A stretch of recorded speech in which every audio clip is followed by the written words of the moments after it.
भाजपा के एक सामान्य कार्यकर्ता जिन्होंने एबीवीपी युवा मोर्चा भाजपा के प्रदेश अध्यक्ष से लेकर विधायक तक का सफर तय किया, को राज्यसभा का उम्मीदवार बनाकर एक कार्यकर्ता को सम्मान दिया गया है। बीजेपी के राष्ट्रीय नेतृत्व ने सतीश पूनिया के सहारे प्रदेश के सबसे बड़े जाट वोट बैंक को साधने की कोशिश की है, किसान जातियों को साधने की कोशिश की है। पीके टाइम्स की इनसाइड स्टोरी में हम चर्चा करेंगे सतीश पूनिया के राजनीतिक संघर्ष की। नमस्कार, मैं हूं नीरज मेहरा और आप देख रहे हैं पीके टाइम्स। राज्यसभा का उम्मीदवार बनाने के साथ ही डॉक्टर सतीश पूनिया को बधाई देने वालों का तांता लग गया। फोन से लेकर सोशल मीडिया तक बधाई संदेशों की बाढ़ सी आ गई। मुख्यमंत्री भजनलाल शर्मा से लेकर प्रदेश अध्यक्ष मदन राठौड़, तमाम विधायक, मंत्री, आम कार्यकर्ता और सतीश पूनिया के चाहने वाले उनके आवास पर पहुंच गए, उन्हें बधाई दी। सतीश पूनिया को जयपुर से लेकर दिल्ली, पंजाब, हरियाणा और अन्य दूर दराज बैठे लोगों ने भी फ़ोन पर बधाई दी। लोग यहाँ पर सिर्फ एक ही बात की चर्चा करते हुए सुने गए कि भाजपा ने सतीश पूनिया को राज्यसभा भेजकर एक सामान्य कार्यकर्ता, एक ईमानदार कार्यकर्ता को सम्मान दिया है। लेकिन क्या आपको पता है इसके पीछे सतीश पूनिया का राजनीतिक सफर कितना संघर्षपूर्ण रहा है? आपको बताते हैं। सतीश पूनिया का जन्म चूरू जिले के छोटे से गांव के किसान परिवार में हुआ था और उनके पिता सुभाष चंद्र पूनिया ग्राम पंचायत के प्रधान रहे हैं। उनके ताऊ स्वर्गीय रामस्वरूप पूनिया जी स्वतंत्रता सेनानी रहे। स्कूली शिक्षा गांव में हुई और कॉलेज की पढ़ाई महाराजा कॉलेज से, आगे की पढ़ाई राजस्थान यूनिवर्सिटी से की। उनके राजनीतिक जीवन का जो सफ़र शुरू हुआ 1982 में महाराजा कॉलेज जयपुर में, जब उन्हें एबीवीपी इकाई का अध्यक्ष बनाया गया। 1989 में वे राजस्थान विश्वविद्यालय छात्र संघ के महासचिव चुने गए। बॉफर्स घोटाला का विरोध का आंदोलन चल रहा था, उन्हें जेल भी जाना पड़ा। 1992 में वे भारतीय जनता पार्टी युवा मोर्चा के प्रदेश महामंत्री बने।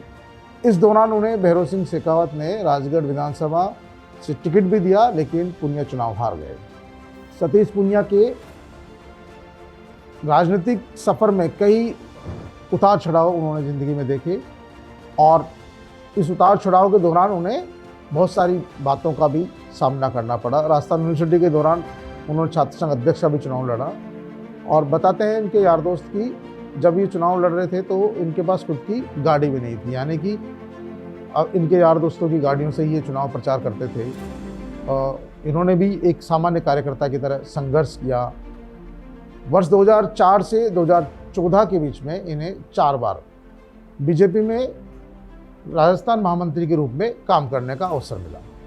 वर्ष 2011 में उन्हें फिर भाजपा के वरिष्ठ नेता लालकृष्ण आडवाणी की जन चेतना यात्रा का राज्य संयोजक बनाया गया और इनकी पहचान राष्ट्रीय स्तर पर बनी। पार्टी ने उन्हें वर्ष 2013 में आमेर से विधायक का टिकट दिया, लेकिन वे चुनाव हार गए। लेकिन वर्ष 2018 में पार्टी ने फिर से उन्हें आमेर से टिकट दिया और वे बम्पर वोटों से जीते, ऐतिहासिक जीत दर्ज की, विधायक बने। वर्ष 2019 सितंबर माह में उन्हें भारतीय जनता पार्टी का प्रदेश अध्यक्ष बना दिया गया। विधायक के साथ साथ वे प्रदेश अध्यक्ष का दायित्व भी ईमानदारी से निभा रहे थे। इस दौरान उन्होंने पार्टी का संगठन जो कि गांव-गांव में खड़ा करने का काम किया। राजस्थान में कांग्रेस सरकार थी तो कांग्रेस सरकार के खिलाफ मजबूत विपक्ष की भूमिका भी सतीश पूनिया ने निभाने का काम किया।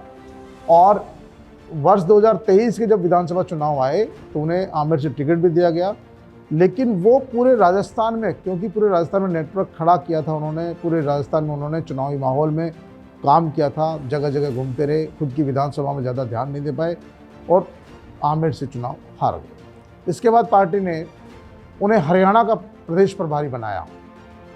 हरियाणा में ये माना जा रहा था कि हरियाणा में इस बार तो कांग्रेस की सरकार आना तय है, लेकिन जब प्रभारी सतीश पूनिया को बनाया गया तो उन्होंने वहाँ पर बेहतरीन रणनीतिक कौशल दिखाया और हरियाणा में भारतीय जनता पार्टी की शानदार जीत हुई और भाजपा की सरकार बनी।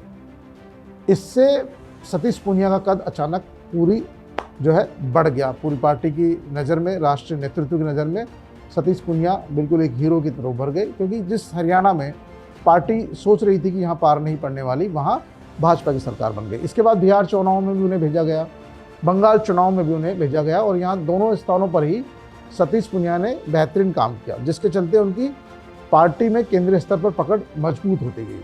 लेकिन ऐसा माना जा रहा था कि सिर्फ एक व्यक्ति से, जो राजस्थान के विधानसभा चुनाव में जिसने दिन रात मेहनत की हो, चुनावों से पूर्व जिसने अशोक गहलोत सरकार से टक्कर ली हो और वो चुनाव लूज कर जाए, तो पार्टी कहीं तो उसको सम्मान दे।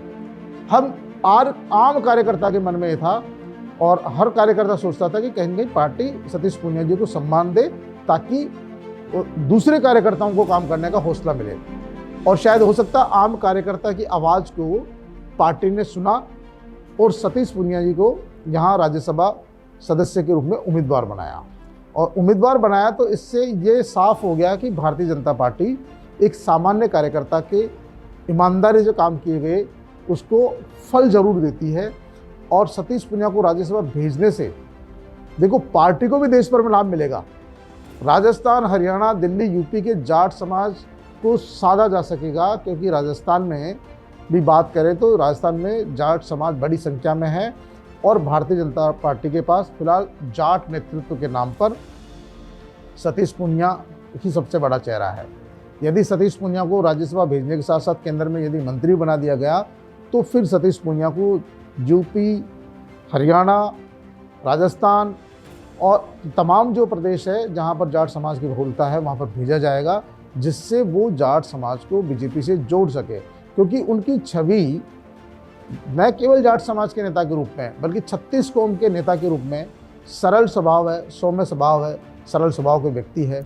उनकी बातों में कड़वाहट नहीं है, वो बहुत सोच समझ कर निर्णय करते हैं, सोच समझ कर जवाब देते हैं। और सबसे बड़ी बात है कि उनको सब जगह स्वीकार्यता भी है।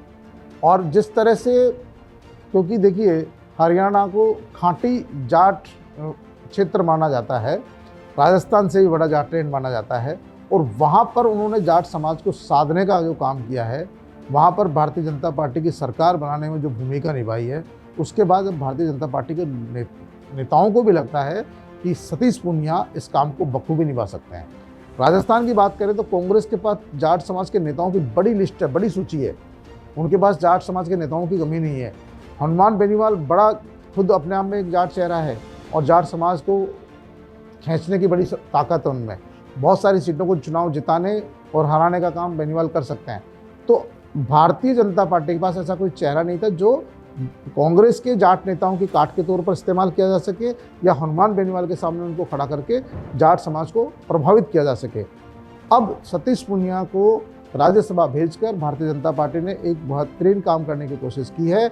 और यदि उन्हें कैबिनेट में मंत्री बना दिया गया, केंद्रीय मंत्री बना दिया गया, तो इससे और ज़्यादा प्रभाव पड़ेगा। और आने वाले समय में सतीश पूनिया जो राजस्थान, न केवल राजस्थान बल्कि यूपी, हरियाणा और उत्तर प्रदेश के जाट समाज को भी और 36 कौम को भारतीय जनता पार्टी से जोड़ने का काम करेंगे। और जो दूसरे पार्टियों के जो नेता कहते हैं कि भारतीय जनता पार्टी में जाट समाज की उपेक्षा होती है, उन्हें कहने का अवसर नहीं मिलेगा, क्योंकि उनका जवाब सतीश पूनिया देंगे और सतीश पूनिया राज्यसभा जाकर कहीं न कहीं पार्टी के लिए बहुत फ़ायदेमंद होंगे। तो इनसाइड स्टोरी में फ़िलहाल इतना ही। कल फिर हाजिर होंगे किसी अनकही अनसुनी बात के साथ। तब तक के लिए नमस्कार।